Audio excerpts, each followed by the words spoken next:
சும்மா அதுவே கத்தாதீங்க, நாயத்தை பேசாதீங்க. நாங்க வந்து உங்க பையன் வந்து நின்றுதா நீங்க நம்புவீங்களா? ஒரு பையன் இந்த மாதிரி கேக்குறீங்க, நாயத்தை யாரும் கிடையாது. நீங்க எவ்வளவு பேசுறீங்க? நீங்க கட்சியில இருக்கீங்க, நாயத்தை கேட்க முடியல. இல்ல சார், கட்சியில இருக்கீங்க, நாயத்தை கேட்க முடியல.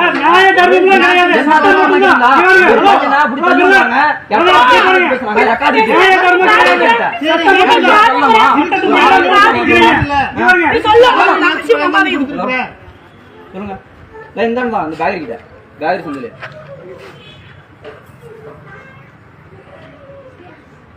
வாங்க வாங்க நேர்ல வாங்க. கமிஷன் வாங்க கொடுத்தவங்களுக்கு 2000 ரூபாய் வாங்கினாங்கண்ணா. இவன் வாங்கினா மேனேஜர் 10,000 இவங்க 7,000. அப்ப இதெல்லாம் கமிஷன் இல்லையா? கேளுங்க நீங்க, கேளுங்க. அப்ப இவனுக்கு மேல கேஸ் போடுவோம். நான் இவனுக்கு மேல கேஸ் போடுவோம்.